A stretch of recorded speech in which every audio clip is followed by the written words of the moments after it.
Hello, good morning all of you. My self Manish Kumar. कैसे हैं आप सब? आई होप आप सब अच्छे हैं और मैं भी हूँ। तो इसी के साथ आज हम एक नए चैप्टर रिलेशन के अंदर एंटी सिमेट्री रिलेशन के बारे में पढ़ने वाले हैं। तो इसके अंदर मैं आपको एंटी सिमेट्री रिलेशन क्या होता है, number of anti symmetry relation कैसे फाइंड किए जाते हैं, ये दो बातें आपको मैं आज बताने वाला हूँ। तो सबसे पहले हम एंटी सिमेट्री रिलेशन की डेफिनेशन जान लेते हैं। ये एंटी सिमेट्री रिलेशन क्या होता है?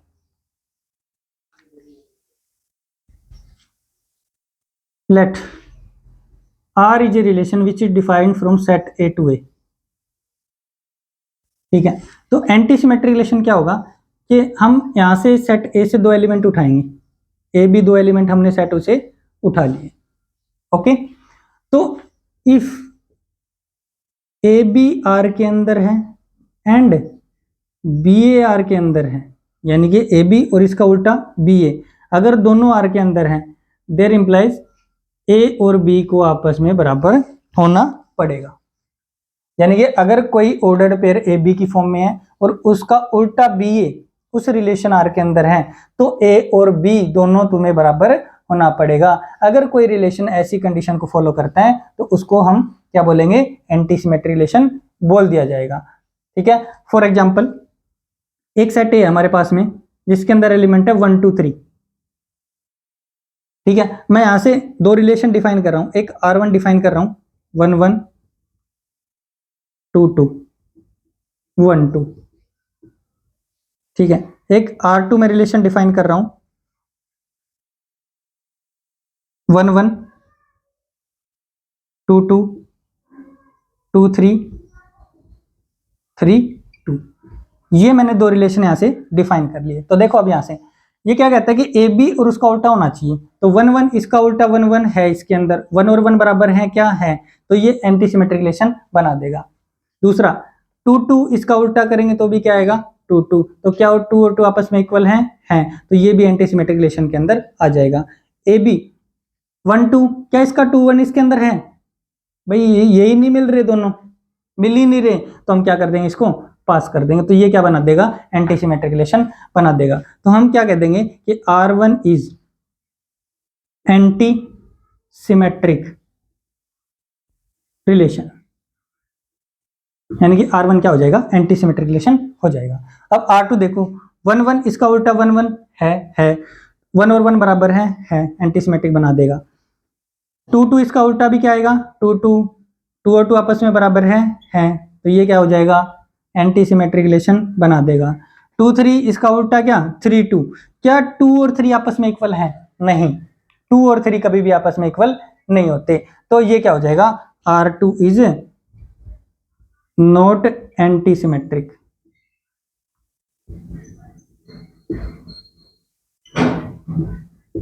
ठीक है, आई होप आप सबको समझ में आ गया होगा कि एंटी सिमेट्रिक रिलेशन रियल में होता क्या है।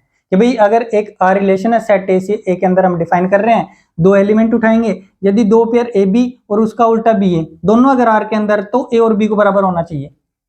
ठीक है, तो हम क्या लिया? एक एग्जांपल लेके दिया, देखा मैंने यहां से मैंने दो रिलेशन बनाए। तो यहां से 1 1 इसका उल्टा 1 1 1 और 1 बराबर है, 2 2 इसका उल्टा 2 2, तो 2 और 2 आपस में बराबर है। 1 और 2 इसका उल्टा 2 1 इसके अंदर ही नहीं मिला, यानी कि जब तक ये कंडीशन पूरी की पूरी ना आ जाए इसके अंदर, तब तक हमें आगे नहीं बढ़ना, तो तब तक पास करते रहना है। तो इसलिए आगे इसका 2 1 नहीं मिल रहा इसके अंदर, तो हम क्या कर देंगे? इसको भी क्या कर देंगे? पास कर देंगे। तो R1 क्या बन जाएगा? एंटी सिमेट्रिक रिलेशन बन जाएगा। इसी तरीके से ये क्या हो जाएगा? R2 क्या हो जाएगा? एंटी सिमेट्रिक नहीं हो, क्योंकि इसके अंदर 2 3 है, इसका उल्टा भी है, लेकिन 2 और 3 कभी भी आपस में इक्वल नहीं होते। आई होप आप सबको समझ में आ गया होगा। चलो इससे आगे हम चलते हैं। अब मैं आपको total number of anti symmetric relation बताता हूं कितने होते हैं।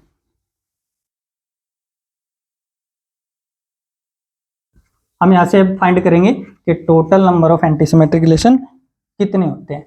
तो एक रिलेशन R मैंने डिफाइन कर लिया सेट ए से ए में। तो ए एक सेट है जिसके अंदर एलिमेंट है A1 A2 A3 dot dot dot AN, यानी कि कितने एलिमेंट है? N एलिमेंट है भाई। ठीक है, तो यहां से मैं क्या बना रहा हूं? एक रो से बना रहा हूं। तो एक रो से बनाएंगे तो देखो क्या क्या आएगा यहां से? A1 A1 A1 A2 A1 A3 dot dot dot क्या आएगा? A1 AN, ठीक है। यहां से क्या आ जाएगा A2 A1 A2 A2 A2 A3 dot dot dot A2 AN, ठीक है। यहां से क्या आएगा A3 A1 A3 A2 A3 A3 dot dot A3 AN। इसी तरीके से चलते रहेंगे। तो यहां से क्या आ जाएगा AN A1 AN A2 AN A3 dot dot dot, यहाँ से क्या आ जाएगा AN AN आ जाएगा। तो यहाँ से हमने क्या बना लिया, A क्रॉस A बना लिया। अब देखो एंटी सिमेट्रिक रिलेशन क्या कहते हैं कि भाई ए बी आर के अंदर होना चाहिए एंड उसका उल्टा बी ए आर के अंदर होना चाहिए, देयर इंप्लाइज ए और बी को आपस में इक्वल होना पड़ेगा। तो यहां से हम क्या निकालना चाह रहे हैं, total number of anti symmetric relation that can be defined from set A to A। तो अब देखना यहां से, अब ये कह रहा है भाई A1, यहां से मान लो ये एलिमेंट ले रहा हूं एक बार, A1 A1, इसका उल्टा करूंगा तो क्या आएगा A1 A1, ठीक है। A1 और A1 इक्वल है, तो ये कंडीशन को फॉलो कर रहा है, तो ये एंटी सिमेट्रिक रिलेशन में आ जाएगा। यानी कि ये आ भी सकता है, नहीं भी आ सकता। कितने ऑप्शन हो गए इसके पास में, 2 ऑप्शन हो गए भाई कि ये एंटी सिमेट्रिक रिलेशन बनाने के लिए आ भी सकता है, नहीं भी आ सकता। इसी तरीके से A2 इसका उल्टा करोगे तो A2 A2, और A2 और A2 आपस में बराबर है, तो ये भी क्या बना देगा, एंटी सिमेट्रिक रिलेशन बना देगा। यानी कि इस तरीके से ये जो डायगोनल के एलिमेंट है ना जितने भी, ये सब के सब क्या आ जाएंगे, एंटी सिमेट्रिक रिलेशन के अंदर आ जाएंगे। और हर एक एलिमेंट के पास में कितने ऑप्शन है, 2 ऑप्शन है। देखो इसके पास 2 ऑप्शन आएगा ना भी आए, आ भी सकता है, नहीं भी आ सकता, आ भी सकता है, नहीं भी आ सकता, आ भी सकता है, नहीं भी आ सकता। यानी कि 2 इंटू 2 इंटू, यही तो होता है। यहाँ से भाई कॉम्बिनेशन परम्यूटेशन का यूज कर रहे हैं हम यहाँ से, कि इस एलिमेंट के पास में 2 ऑप्शन है एंड इसके पास में कितने ऑप्शन है, एंड इसके पास में कितने ऑप्शन है, 2 ऑप्शन। और एंड का मतलब क्या है, मल्टीप्लाई, और डॉट डॉट कितने टाइम्स तक, n टाइम्स तक। तो यहां से इनको जब मल्टीप्लाई करोगे तो क्या आ जाएगा, 2 की पावर क्या आ जाएगा, n आ जाएगा। यानी कि यहां से कितने आ जाएगा, एक तो 2 की पावर n आ जाएगा एंड, ठीक है। यानी कि इन n एलिमेंट के पास में तो कितने ऑप्शन है, 2 की पावर n तरीके से आ सकते हैं। अब देखना, अब यहाँ पर पेयर की बात होती है। तो देखो एक पेयर ले रहा हूं मैं यहाँ से, A1 A2 और A2 A1, ये पेयर ले लिया मैंने यहाँ से, ठीक है। तो यहां से आप क्या क्या रिलेशन डिफाइन कर सकते हो, एक R1 बना सकते हो कि भाई एक एक उठा लो इसमें से एलिमेंट। R2 क्या डिफाइन करोगे, A2 A1, R3 क्या करेंगे, दोनों ले लेंगे A1 A2, और इसका उल्टा क्या ले लेंगे, A2 A1 ले लेंगे। और R4 क्या आ जाएंगे, दोनों ही नहीं लेंगे, ठीक है। अब देखो ये क्या कह रहा है कि AB अगर इसका उल्टा होना चाहिए तब A और B बराबर होना चाहिए। A1 A2 है, इसका उल्टा इसके अंदर है क्या, नहीं है, नहीं है तो क्या आ जाएगा, ये एंटी सिमेट्रिक रिलेशन में आ जाएगा, क्योंकि ये कंडीशन ही नहीं मिल रही दो, तो ये क्या हो गया, पास। A2 A1 इसका उल्टा इसके अंदर A1 A2 है क्या, नहीं है, नहीं है तो इसको भी क्या कर देंगे हम, पास। अब देखना A1 A2 है, A2 A1 इसका उल्टा क्या है, A2 1 वो भी है, तो क्या A और B बराबर हैं, A1 और A2 बराबर हैं, नहीं, तो A1 और A2 बराबर नहीं है, तो ये एंटी सिमेट्रिक रिलेशन नहीं बनाएगा। R4 के अंदर देखो क्या AB और इसका उल्टा BA है, नहीं, दोनों ही नहीं है, तो भी क्या कर देंगे हम, इसको पास कर देंगे। यानी कि एक पेयर के पास में यदि एंटी सिमेट्रिक रिलेशन बनना है उसको, तो कितने ऑप्शन है, 3 ऑप्शन है। देखो एक ऑप्शन, 2 ऑप्शन और कितने ऑप्शन, 3 ऑप्शन। यानी कि कितने ऑप्शन आ जाएंगे, एक पेयर के पास में कितने ऑप्शन आ जाएंगे, 3 ऑप्शन आ जाएंगे।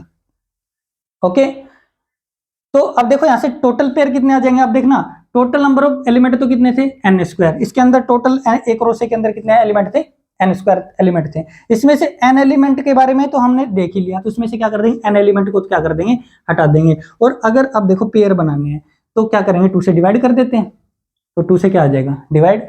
यदि मान लो एक पेयर के पास में 3 ऑप्शन है, 3 ऑप्शन है, और n² - n/2 पेयर है, तो कितने आ जाएंगे, 3 की पावर कितना, n² - n और डिवाइड बाय कितना, 2।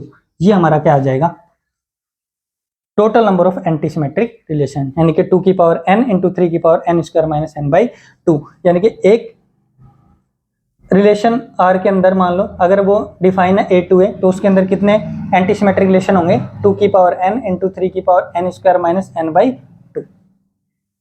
ठीक है, आई होप आप सबको समझ में आ गया होगा।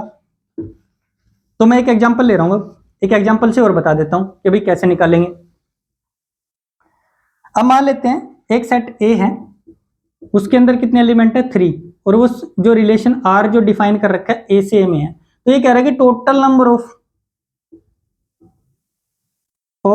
एंटी सिमेट्रिक रिलेशन बता दो, एंटी सिमेट्रिक रिलेशन। तो total number of anti symmetric relation कितने आ जाएंगे, देखो n की वैल्यू कितनी आ गई 3, तो 2 की पावर कितना आ जाएगा 3, यहाँ पे क्या आएगा 3 रखेंगे, 3 का स्क्वायर कितना 9, 9 में से 3 सब्ट्रैक्ट करें 6, 6 में से 2 से डिवाइड करेंगे कितना आ जाएगा 3, तो 3 की पावर कितना आ जाएगा 3, तो 2 की पावर 3 कितना होता है 8, और 3 की पावर 3 कितना होता है 27, और 27 को जब इससे मल्टीप्लाई करोगे तो कितना आएगा 216, यानी कि total number of anti symmetric relation कितने आ जाएंगे 216 एंटी सिमेट्रिक रिलेशन आ जाएंगे, यदि उसके अंदर एक सेट ए है जिसके अंदर मान लो कितने एलिमेंट हो 3 एलिमेंट हो तो।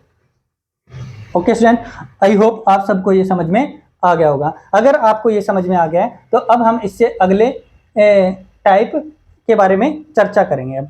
ठीक है, तो इसको मैं एक रफ कर रहा हूं एक बार।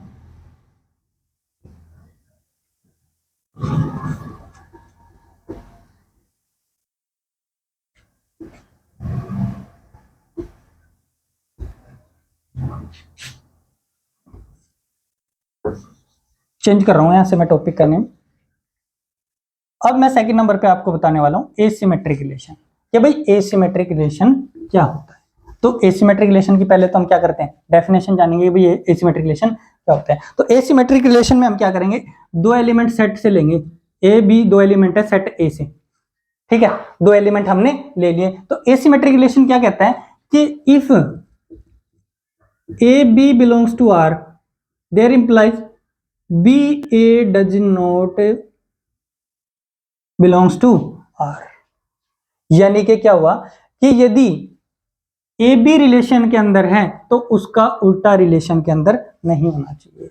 अगर ऐसा है तो उस रिलेशन को हम क्या कहेंगे एसिमेट्रिक रिलेशन बोल देंगे। फॉर एग्जांपल जैसे एक सेट ए है जिसके अंदर क्या है 1 2 3 तीन एलिमेंट है, मैंने क्या किया यहां से एक रिलेशन डिफाइन किया R1, तो मैंने रिलेशन डिफाइन कर दिया 1 2 2 3, एक तो ये कर दिया, और R2 में ले रहा हूं 1 2 और 2 1 और 2 3, मान लो ये ले लिया मैंने, दो यहां से रिलेशन डिफाइन कर लिया। अब देखना ये क्या कहता है कि भाई अगर ऑर्डर पेयर है तो उसका उल्टा नहीं होना चाहिए, तो 1 2 है इसका उल्टा 2 1 है क्या इसके अंदर, नहीं है तो पास ए एसिमेट्रिक रिलेशन में आ जाएगा।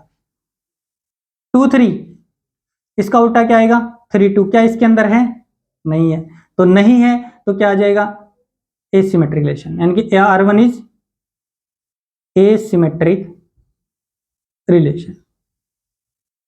अब देखो सेकंड 1 2 इसका उल्टा 2 1 है क्या इसके अंदर, ये आ ही गया भाई, 1 2 भी है इसका उल्टा 2 1 भी है, लेकिन 2 1 तो होना नहीं चाहिए था, इसलिए ये क्या हो जाएगा R2 is not asymmetric relation, यानी कि R2 को हम एसिमेट्रिक रिलेशन नहीं बोलेंगे। आई होप आपको समझ में आ गया होगा कि एसिमेट्रिक रिलेशन क्या होता है, कि यदि कोई पेयर ए बी रिलेशन के अंदर है तो उसका उल्टा नहीं होना चाहिए, बस इतना ही है इसके अंदर। ठीक है, तो ये इसकी क्या थी डेफिनेशन थी। अब हम क्या कर रहे हैं कि total number of asymmetric relation कितने होते हैं, total number of asymmetric relation कितने होते हैं वो हम निकालेंगे। तो इसने क्या बोला कि भाई ए बी अगर कोई पेयर है तो उसका उल्टा नहीं होना चाहिए। अब देखना A1 अगर मैं मान लो रिलेशन के अंदर R1 ये रिलेशन बना दिया मैंने, A1 एलिमेंट ले लिया, ठीक है, तो ये A1 इसका उल्टा करोगे तो क्या आएगा A1 ही आएगा, तो ये तो इसी के अंदर आ ही गया, लेकिन इसका उल्टा तो नहीं होना चाहिए था, यानी कि इसका मतलब क्या हुआ कि ये जो एलिमेंट है इस सेट के अंदर नहीं, मतलब इस रिलेशन के अंदर नहीं आ सकता, मतलब इसके पास सिर्फ एक ऑप्शन है तो रिलेशन के अंदर नहीं आएगा, अगर वो मान लो एसिमेट्रिक रिलेशन है तो। अगर ये इसके पास भी सिर्फ एक ऑप्शन है तो भी नहीं आएगा, इसके पास भी एक ऑप्शन है नहीं आ सकता, इसके पास में भी क्या है एक ही ऑप्शन है कि भाई तू नहीं आ सकता, यानी कि n एलिमेंट के पास कितने ऑप्शन है, वो एक एक ऑप्शन है, तो क्या हो जाएगा 1 की पावर क्या हो जाएगा n हो जाएगा, ठीक है। एंड अब देखना एक पेयर, हम क्योंकि इसके अंदर पेयर की बात करते हैं,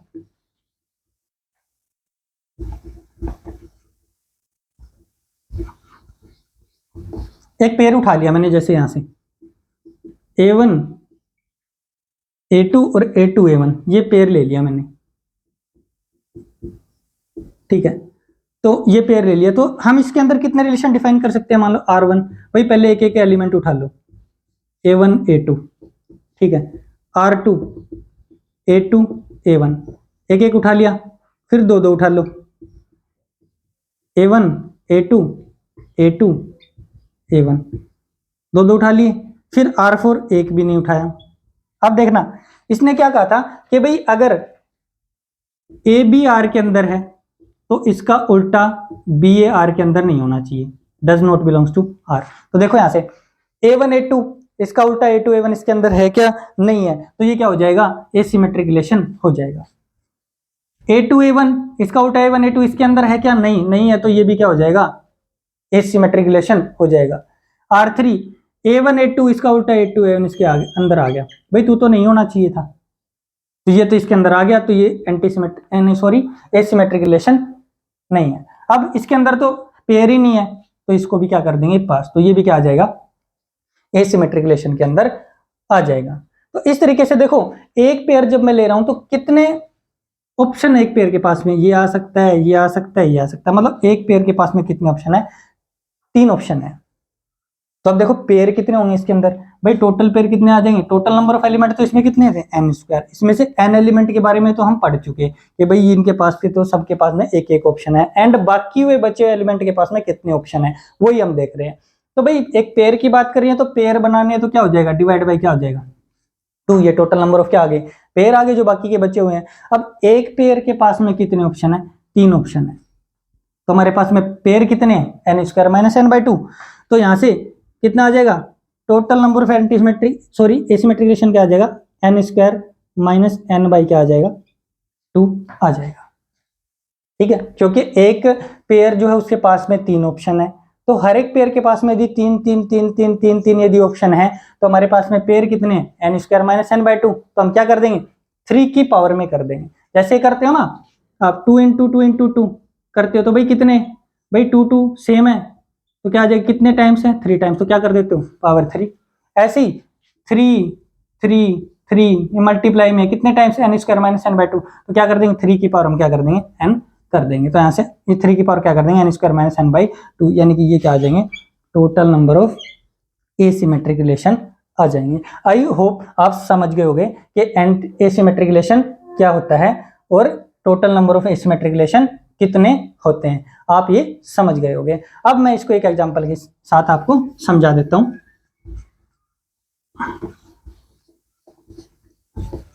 एक मान लो सेट ए है, इसके अंदर एलिमेंट है ए बी सी, 3 एलिमेंट है, ठीक है। एक रिलेशन डिफाइन कर दिया ए से ए के अंदर, ठीक है, तो इसके अंदर number of element in set ए कितने हैं 3, तो मैं कह रहा हूं कि यहां से total number of asymmetric relation कितने आ जाएंगे, देखना फॉर्मूला कितना क्या होता है 3 × 3 की पावर n² - n/2, तो n की वैल्यू तो देखो यहाँ पर कितनी है 3, तो ये क्या हो जाएगा 3 की पावर 3 का स्क्वायर कितना 9 और माइनस कितना 3 और डिवाइड बाई कितना 2, तो 9 - 3 कितना 6/2 कितना 3, तो 3 की पावर कितना 3, तो कितना आ जाएगा 27, यानी कि total number of symmetric relation कितने आ गए 27, यदि उस सेट ए के अंदर कितने एलिमेंट हो 3 एलिमेंट हो। आई होप आपको ये एग्जांपल समझ में आ गया होगा। तो फिर आज हम इस लेक्चर की एंडिंग करते हैं यहीं पर ही, इसके साथ हम अगले लेक्चर में मिलेंगे आपसे इससे आगे। Okay, thank you so much.